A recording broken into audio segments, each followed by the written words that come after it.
रूस और यूक्रेन का युद्ध। ये ताजा खबर आपको बता रहे हैं कि रूस और यूक्रेन का युद्ध और आक्रामक हो सकता है। रूसी राष्ट्रपति पुतिन ने इसके बड़े संकेत दिए। परमाणु पनडुब्बी से क्रूज मिसाइल का टेस्ट भी किया गया।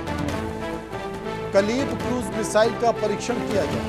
परमाणु पनडुब्बी आर्कानजेक्स से दागी गई मिसाइल, जो कि बहुत खतरनाक और इसकी मारक क्षमता बहुत ज्यादा है।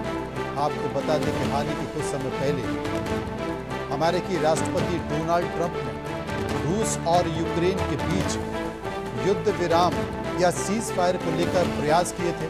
दोनों के बीच कई घंटों तक बातचीत भी हुई, लेकिन बात बन नहीं पाई और ये गतिरोध जो लगातार बना हुआ था वो गतिरोध और बढ़ गया।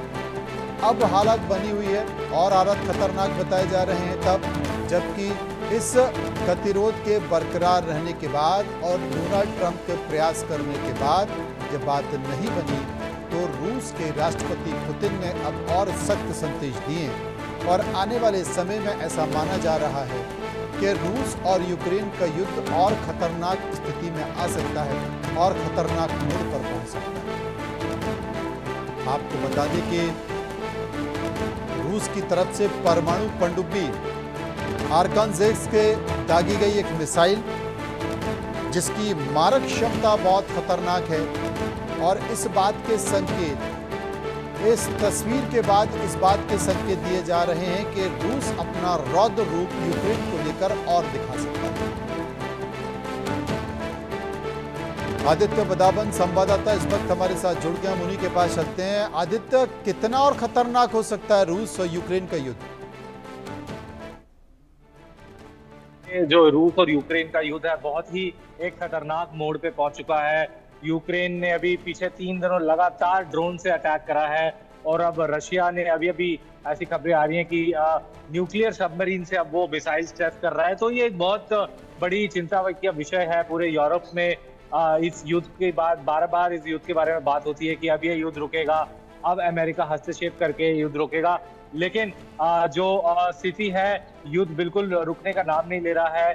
कितनी बार ट्रंप ने ऐसी बातें आ रही कि ट्रंप ने दोनों व्लादिमीर पुतिन रशिया के जो राष्ट्रपति हैं और जो यूक्रेन के राष्ट्रपति हैं वोलोदिमीर ज़ेलेंस्की, उनसे बातचीत कंटिन्यूसली हो रही है, मगर इस बात का कोई सोल्यूशन निकल नहीं रहा है। अब ऐसी भी रिपोर्ट्स आ रही हैं कि जर्मनी भी अब रशिया यूक्रेन के बॉर्डर पर अपनी आर्मी को तैनात कर सकता है।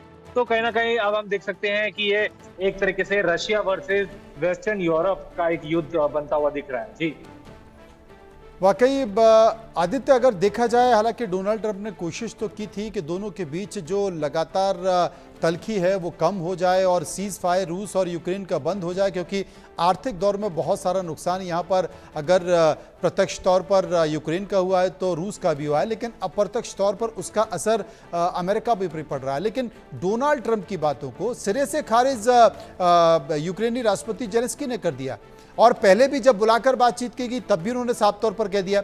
उन्होंने कहा कि रूस ने हमारी जिन जमीनों पर कब्जा किया है, जब तक हमारी वो जमीन वापस नहीं मिलेगी तब तक हम इन पर समझौता नहीं कर सकते। तो माना जाए अब बात और बढ़ेगी और इसका असर पूरे विश्व पर पड़ेगा, खासकर आर्थिक तौर पर।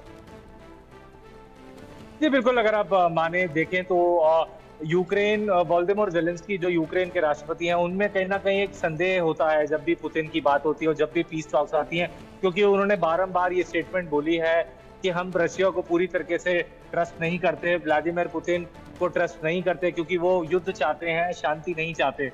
और कहीं अगर हम देखें तो कहीं ना कहीं अब यूरोप जो है सैंक्शंस भी लगाने की बात कर रहा है रशिया पे। तो अगर कहीं ना कहीं रशिया के बैंकिंग सेक्टर में सैंक्शंस लगेगा, रशिया अपने आप में एक बड़ी इकोनॉमी है, अगर सैंक्शंस लगता है रशिया में तो कहीं ना कहीं उसका असर जरूर, आपने जैसे सही कहा, वर्ल्ड पे, दुनिया में दिख सकता है। अगर हालांकि हम यूक्रेन की बात करें तो यूक्रेन भी एक नेचुरल, उनका जो गैस इंफ्रास्ट्रक्चर है, मिनरल रिच कंट्री है। अभी हमने जैसे देखा कि पीछे कुछ बीते टाइम में ही डोनाल्ड ट्रंप ने किस तरीके से यूक्रेन के साथ एक मिनरल्स डील भी साइन करी। तो कहीं ना कहीं एक आर्थिक इसका भी संबंध पड़ सकता है। और हाँ, जहां तक कि ये युद्ध की बात है, इसमें कहीं ना कहीं अगर अब ये युद्ध और अब नहीं रुकता है तो कहीं ना कहीं एक यूरोप में इंस्टेबिलिटी जरूर आ सकती है। जी आदित्य, आप हमारे साथ बने रहे। एक और बड़ी खबर अपने दर्शकों को बता दें कि रूस यूक्रेन युद्ध से जुड़ी हुई बड़ी खबर यह है कि रूस